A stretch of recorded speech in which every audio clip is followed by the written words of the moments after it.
Hello, thank you for joining us. This is Platform. I'm Ruth Aguwele.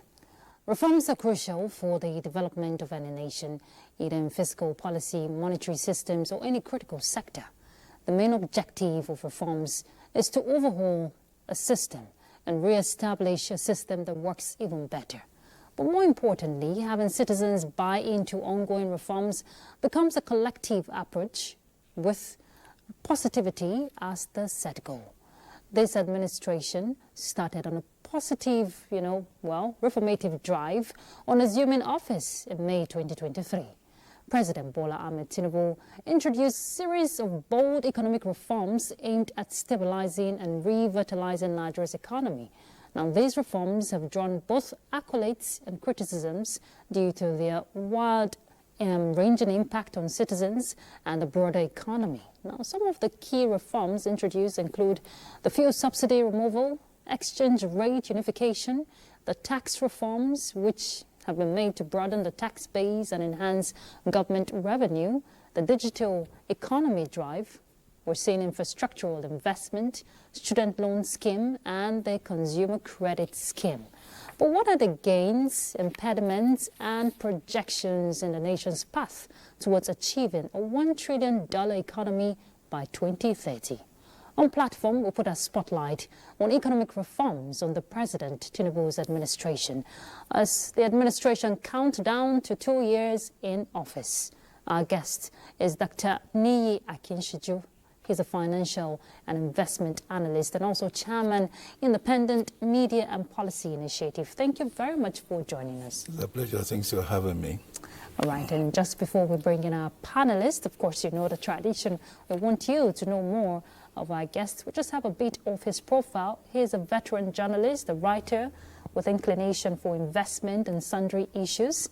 He holds radical views on political matters. He is the chairman of policy think tank, Independent Media and Policy Initiative, and has doctorate degree in development communication.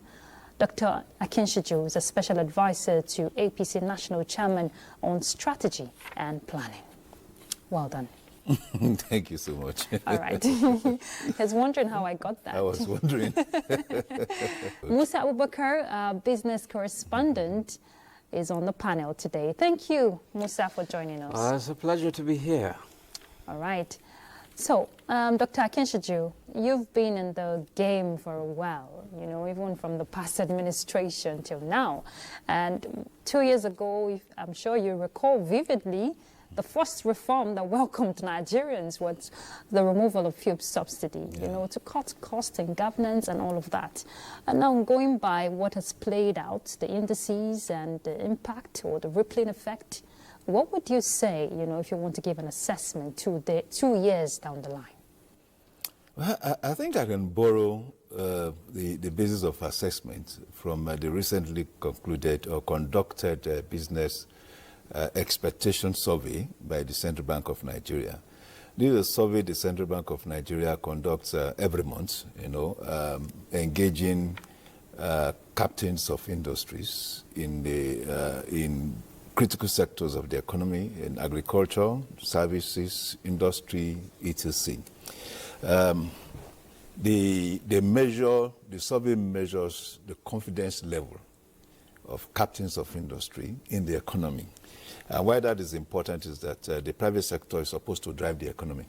It is a confidence expressed in that economy that, of course, encourages, incentivizes the tendency or the inclination of the captains to either invest, withhold investments, or so the higher the confidence level, the higher the likelihood of increased investment.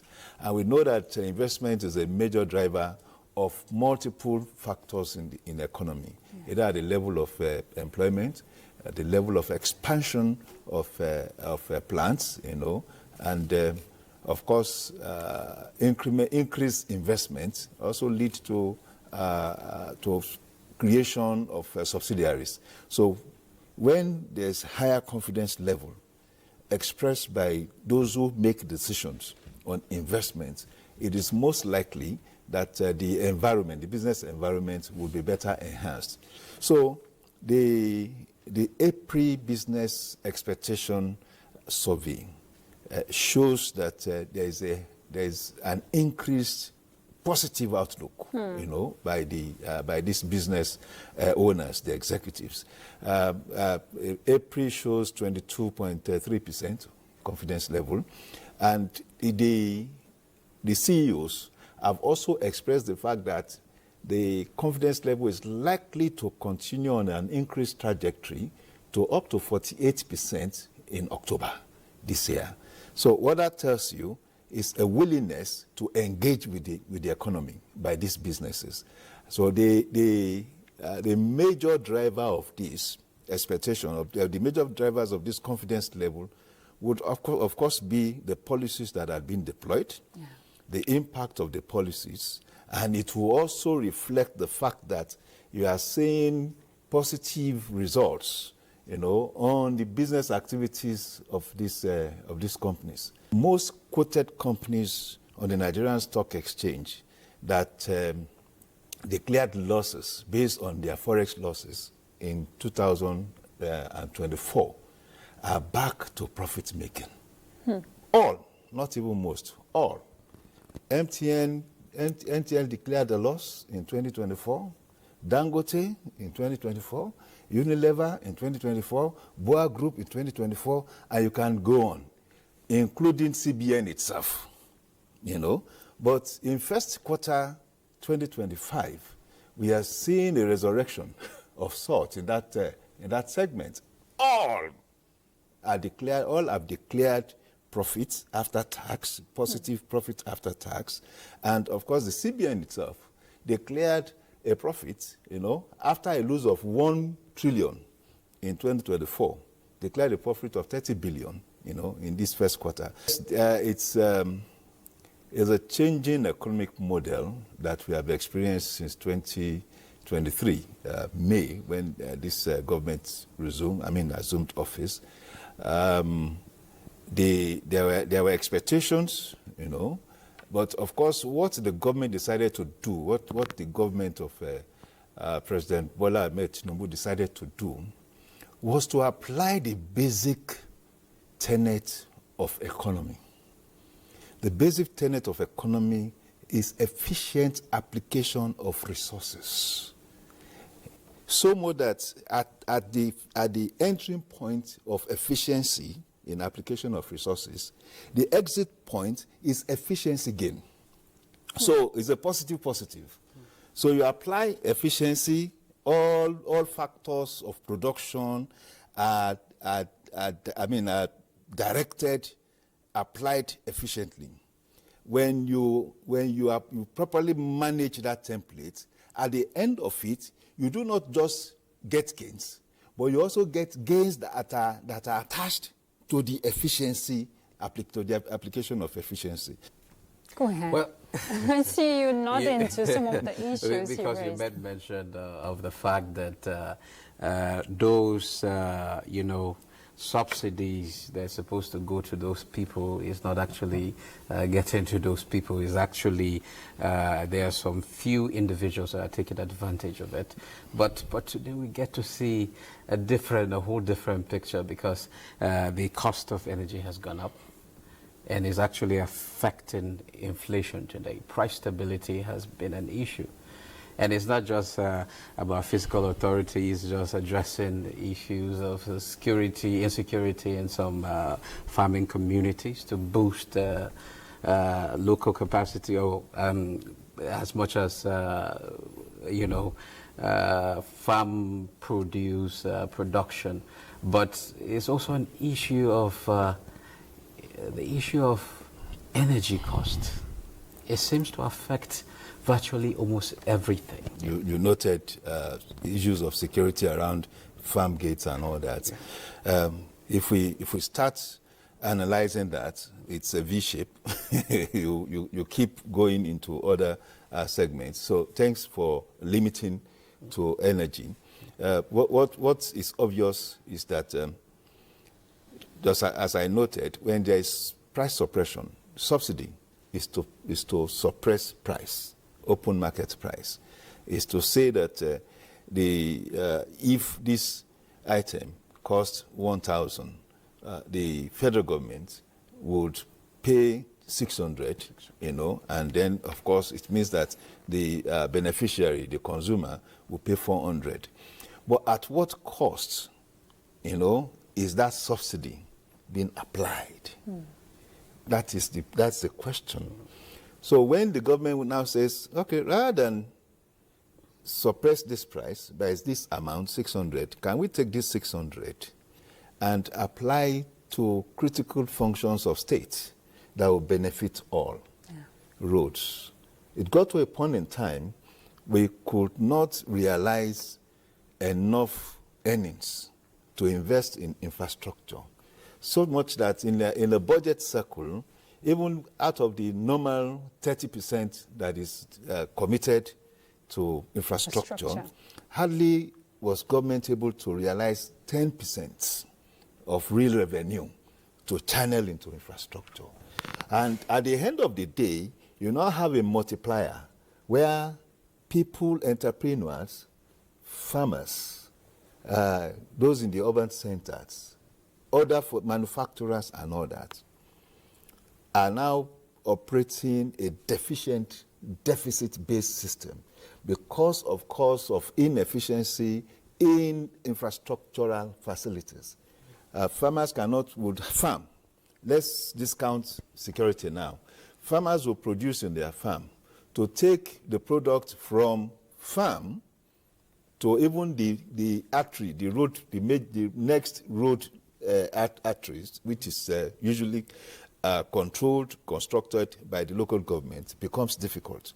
From that point to the city is also a major challenge. By the time these products get to where it's usually consumed, the urban centers, we've lost more than 70%.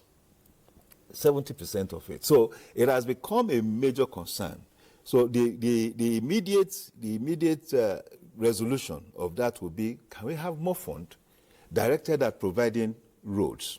So much that because of that application of efficiencies and application of efficiency, so that we can move these goods that have been produced, 1,000 units of mangoes, for instance, would get to the urban center within the shortest possible time, and perhaps the losses may be under 5%.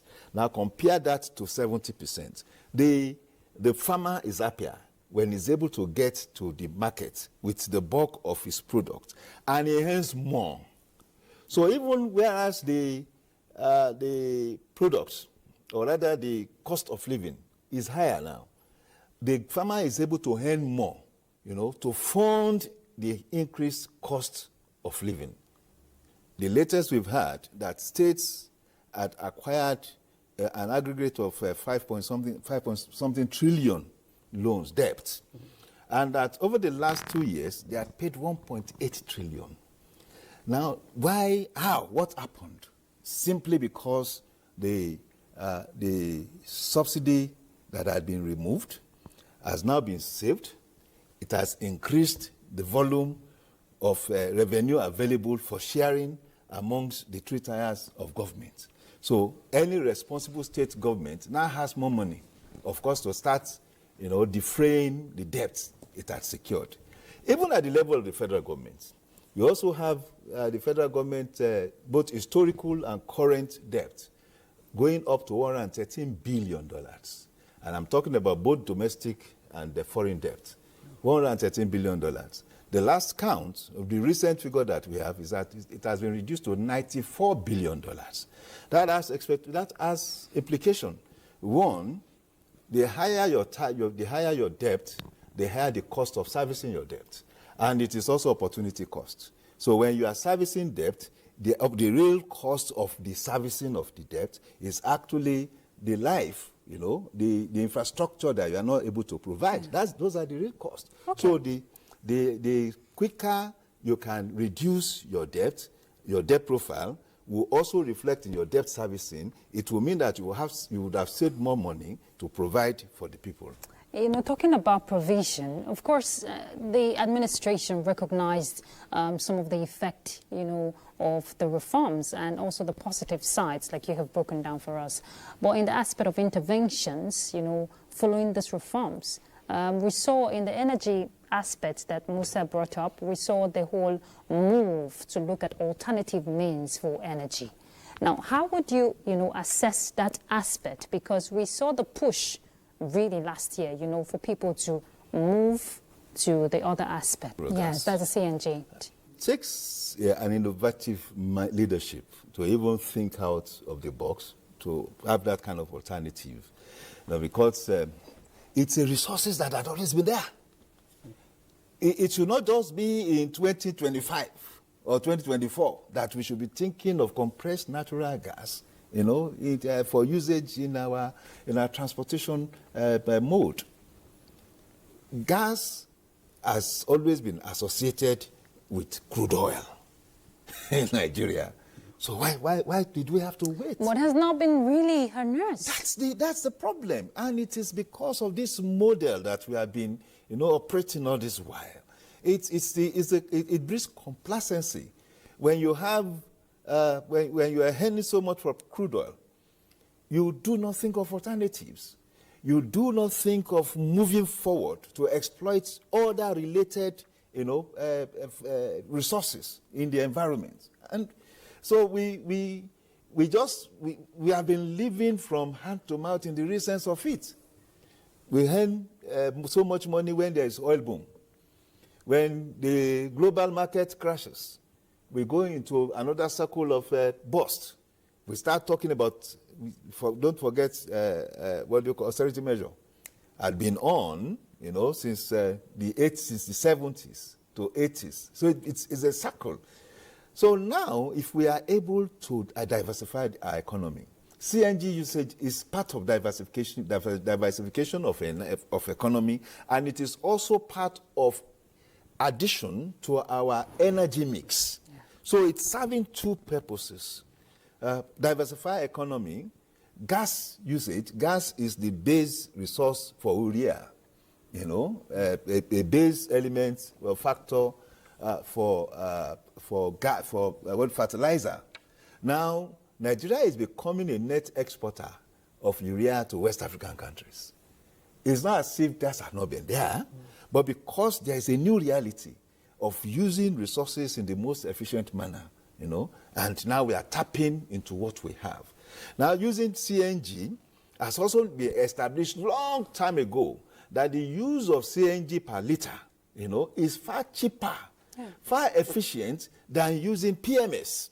So why would we just be so obdurate, you know, in our concern over PMS when we have this alternative? And of course, people are saying, it's not available. And I say, no, even if you have ₦1 trillion and you want to build a 10-story building, you cannot wave it into existence.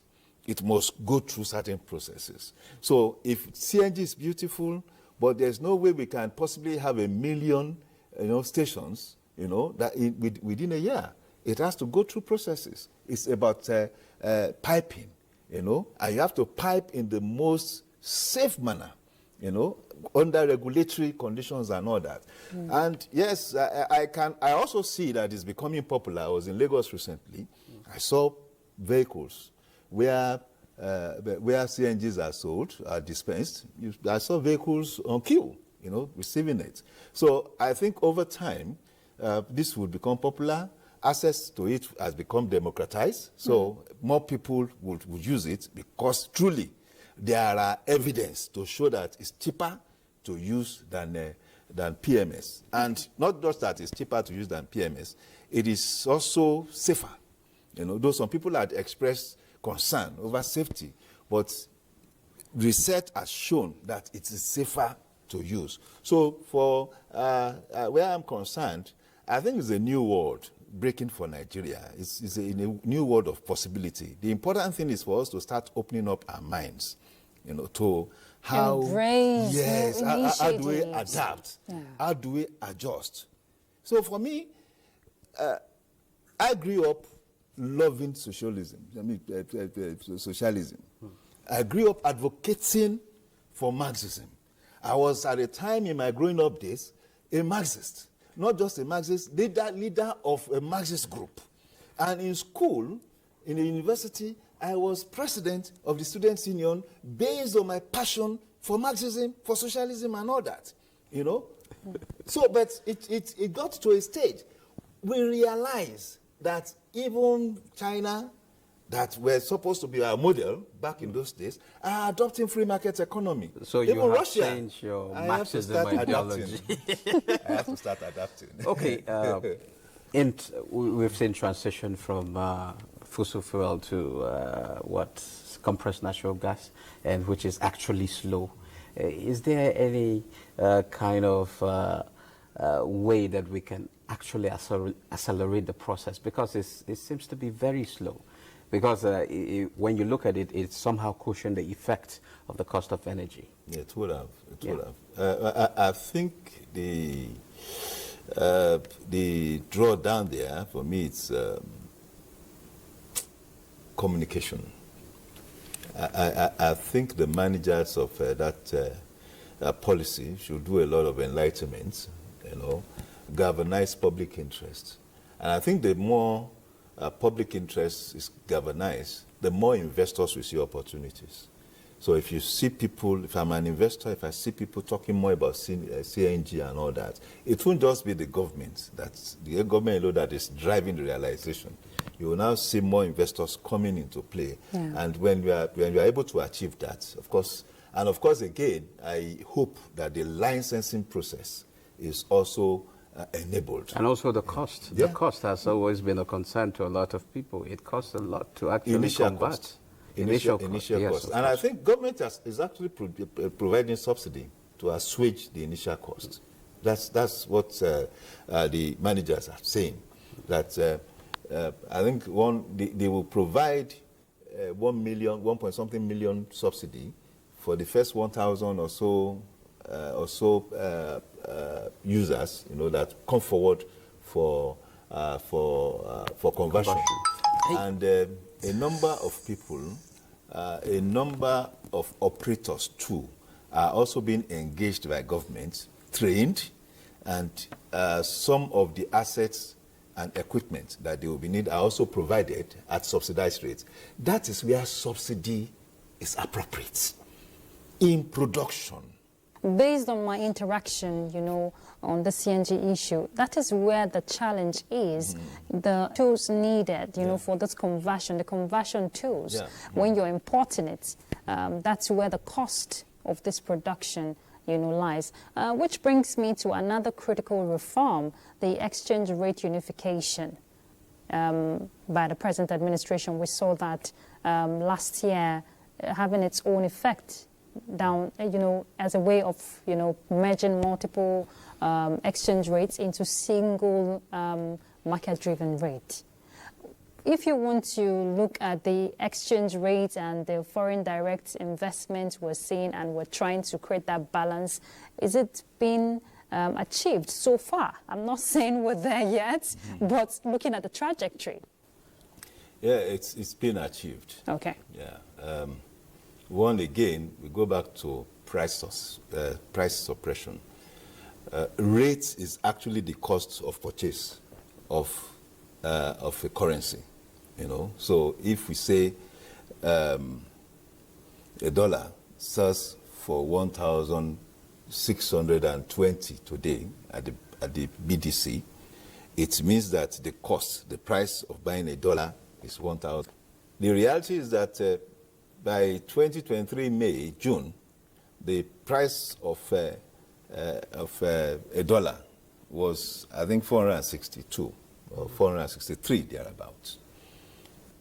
It does translate to mean that the government was suppressing price, subsidizing that rate by more than 1,000 naira. And just like the example I made in a subsidy, it means that money that should have been used for some other more critical purposes, we were actually using to suppress rates, to suppress price of currency. And the unfortunate thing in pricing in a foreign exchange is that not up to 50% of Nigerians, not up to 60% of Nigerians have access to foreign exchange. They don't even have need for it, except indirectly through manufacturers and all that. You get it? So, and it also turned out that about 40% of foreign exchange usage, was for what you call invisibles. Going to schools, funding for schools, funding for health, and such others. So what you now realize is that those using Forex in Nigeria at that suppressed rate are actually privileged people. There are Nigerians that have never stepped out of Nigeria, so they don't have any need for invisibles. So where you now have the larger percentage of people using foreign exchange at a privileged rate, it does mean there is a distortion in the system. So the only way to correct it is let it be open. As you float it, you also manage the float. What we have now is managed float. The CBN determines, okay, let's float. If there's a critical or a near crisis situation, it intervenes. So I think to a large extent that had also discouraged the exploitation of Forex by people that are privileged. Now, because of that policy, transaction rate had gone up. The transaction rate had gone up and had also now discouraged people, or rather turned some people into using resources back home now. I know of a particular school that people fund their children to. In dollar, in pounds, in the UK, in the US. Those schools are establishing now, are coming into Nigeria to establish because of the rate, of funding in terms of Forex. You can now get Forex anywhere, anytime, but the rate is discouraging. That is one. Then two, you have also seen a reduction in the tendency for round tripping. Before, if you are privileged, all you need to do is to try and get a handshake with the CBN governor. If you get a handshake with the CBN governor and you are lucky to secure $1 million, at 460 naira per dollar, you go to the black market, you sell at 750. You have made a kill of 350 or 300 naira. And you now multiply that by 1 million, that's 300 million naira. You have not applied any production resources, So these had also now, of course, there's a bridging in the gap of the difference between the official rate and the BDC rate. But do you think we will achieve that point of convergence? I think it's getting nearer. At the point in time, you are a market, follower. At the point in time, we actually had rates higher in the official market than the BDC. But now, even as of today, the difference is not up to 40 naira. But Dr. Kinshuju, people are concerned about the long-term and the short-term impact. It's a short-term impact that we should be concerned with, because long-term, eventually, things will be masticated. It's a short-term. It's like, it's near what I call a culture shock. We are coming from a culture of, well, this thing is provided and we are just managing. If you know the right person, you get it and you leave. And if your brother knows somebody, you get it and you leave. But it's restrictive, it's limited, the access is limited. And thus it also impacts development. Development is pivoted on access by all to resources of states. So when you are able, and that is that's what an open market, template does. You are able to approach the market. You can enter, free entry, free exit. You can access, and if you want, willing buyer, willing seller. Thank you. So at that level, everybody can take economic decisions, and you have more economic players, in the space. So for me, the short term is critical because it's strange to us. we are seeing what the real value of our currency is. Yeah. But that is the difference. It's also tied to our economy. How much economic activities we do is tied to the naira. Because even by the survey by Manufacturers Association of Nigeria in 2024 and the first quarter 2025, they are now talking about more companies in Nigeria engaging in backward integration. Because the bulk, about 40% of our foreign exchange usage is by the manufacturing sector. Okay, And Dr. Akinshiju, I have to interject there. We're due for a break. All right. We'll pick up with the conversation. Let's take a break. What are we doing as a nation to, first of all, settle our teeming populace, especially the youth? NTA's political package with a third eye on the nation's political scene. I'm Fisa Ogunfuyi. Welcome. You have to be very careful giving space to people who are obviously sponsored to further the agenda of some other groups. There's a lot of questions. A lot of questions in a closed-door sessions. Some of these issues, some of the problems bedeviling their In fact, between June 1st and July 17, 19-point-something billion has left the coffers of the NDDC. I can say my constituency, they need everything because we don't have anything.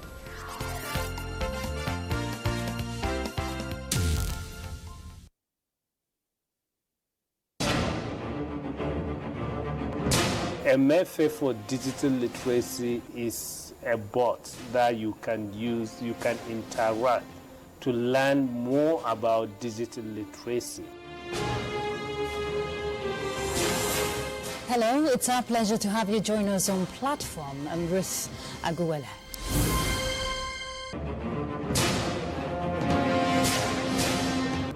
What is the yardstick for measuring everybody's moral integrity? It's critical at this point in time.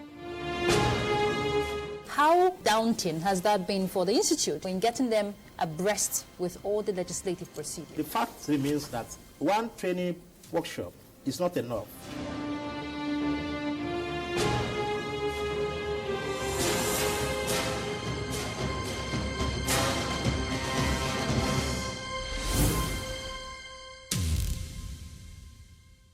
Thank you for staying tuned. The conversation is economic reforms under the Tinubu's administration. Dr. Akinshiju, we've looked at the unification of the exchange rate, but another issue that has been in the lips of so many Nigerians is the tax reforms. Of course, you know the whole essence is to modernize the tax system and enhance efficiency. But we're seeing the debates play out here and there. Do people really understand the impact when we're talking income tax exemptions, the VAT and all of that?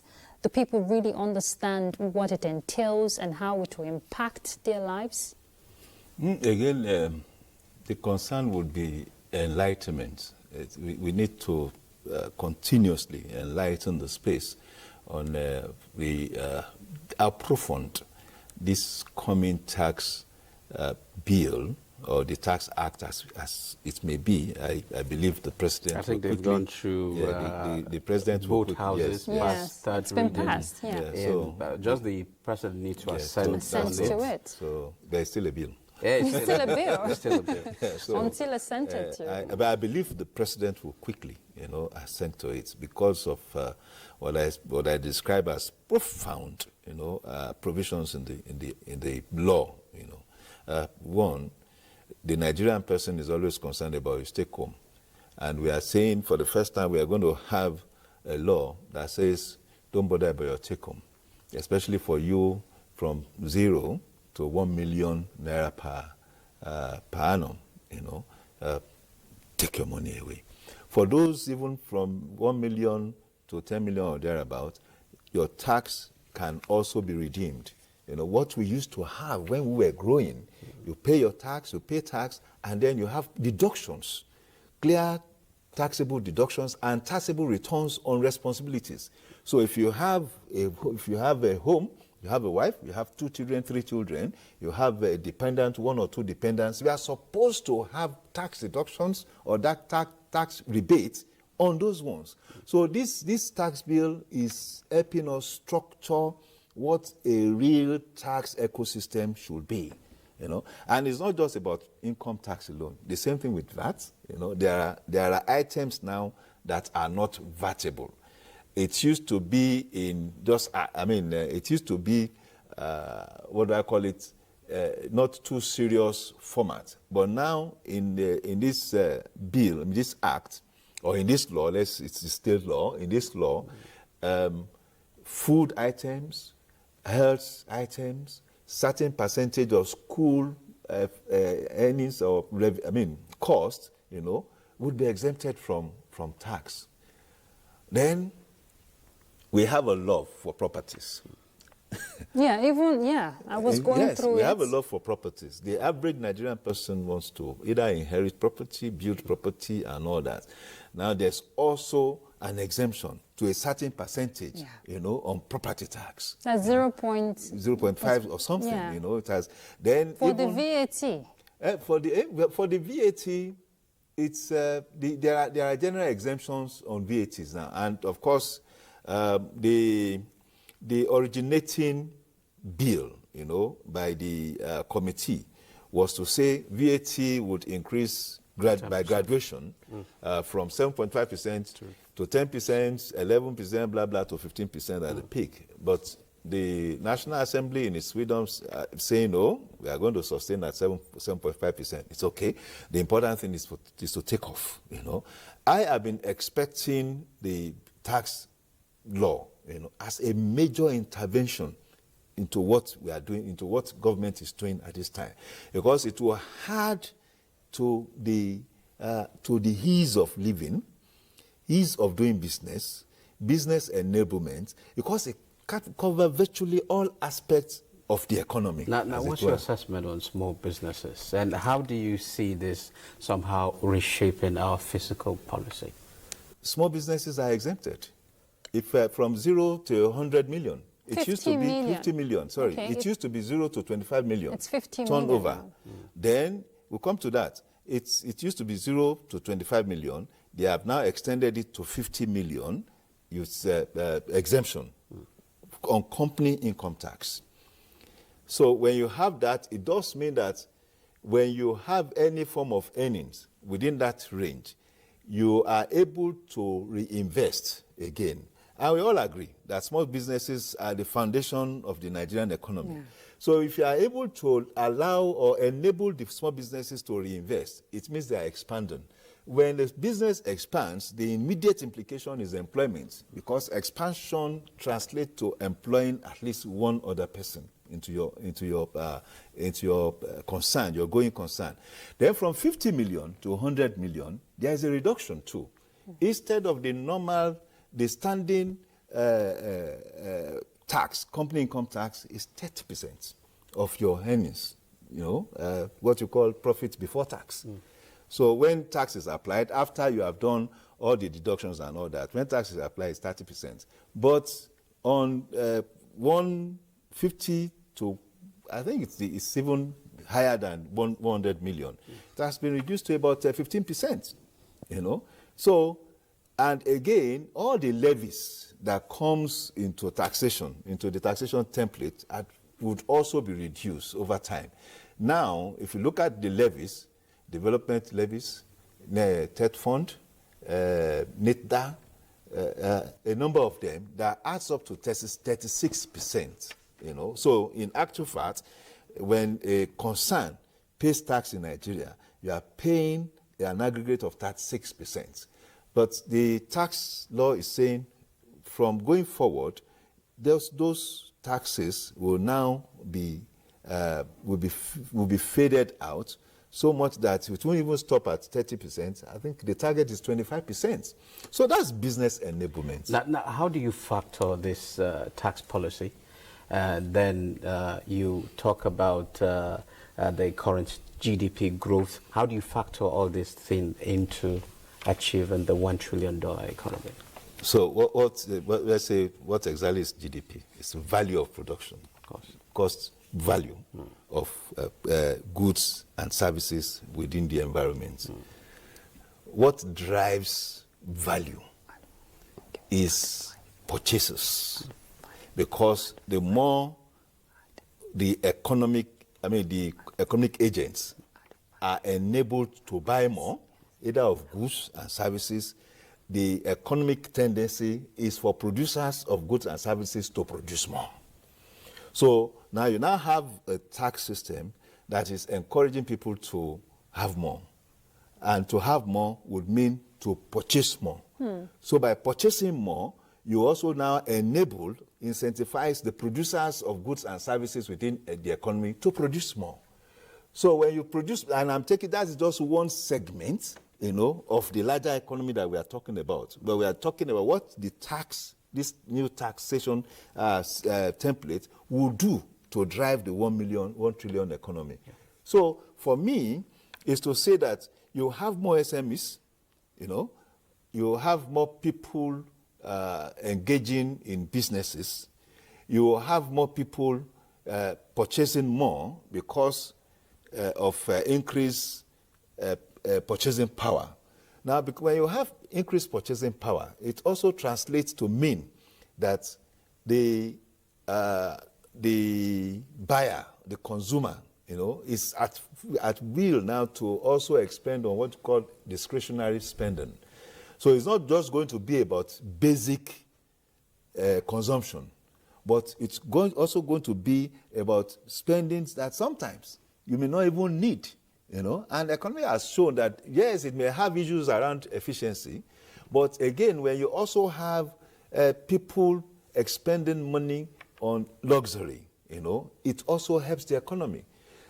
This chair, as it is luxury because it's serving a purpose that is more than sitting on, And because you have people purchasing more of that, it also opens up that aspect, that segment of the economy. So the long and short of it is that we have a tax system now that is not just about taking money from people, but it's about actually incentivizing people, to have more and to go and buy more. But Dr. Akinshiju, it's one thing to have this law, come to place, but it's another thing to ensure the effective implementation of it. If we're talking the aspect of transparency, accountability, and seeing the impact of what we want to get out of these revenues for the people. Thank you for that question. But again, there's also, I love this tax bill. From the concept, when they've started discussion around it, I took my time to read and all that, and I feel that nothing is perfect, but all the outliers issues have been taken care of. And that is why they have this one order that talks about the Federal Revenue Services. It's impressive because now you have one body responsible for collecting and aggregating taxes. Unlike when you have the Joint Tax Board, when you have 36 plus 1, agencies. So, of course, when you have 36 plus 1 agencies collecting, you have 36 plus 1 attitude, in that space. The attitude. But Okay. now you have one that will manage the collection and that is responsible to the 36 plus 1 and responsible to the president. So there's control, there's regulation. Okay, short-term pain for long-term gain. That's what the policy entails. But going with what we have today, the indicators, would you say that this reform's actually worth it? Inflation rate, yes, as it is declining. Marginally, peripherally, but where have we seen inflation rates decline like a jump? But the target of 2025 budget is to achieve a 15%. Yeah, 15% inflation rate. We have seen the data for the fourth year, for the fourth month, so we still have 8 months to go. I believe that by the time you have all these other policies come into play, it will impact. But I first would like us to achieve the CBN target of 21%, for 2025. And of course, I believe that the 15% is also achievable. It may not be in exact, but there's a likelihood that we run into that bracket, the 15 to Doctor, 20. We are talking 20%. about food importation, food produce from outside the country to somehow address issue of price stability, and that leaves our farmers in the cold. No, it's an intervention. It's an intervention that has multiple implications. When you say something is an intervention, it's not supposed to be permanent. Okay. It's the idea, the policy for itself. A certain period. Yeah, the policy itself says 6 months.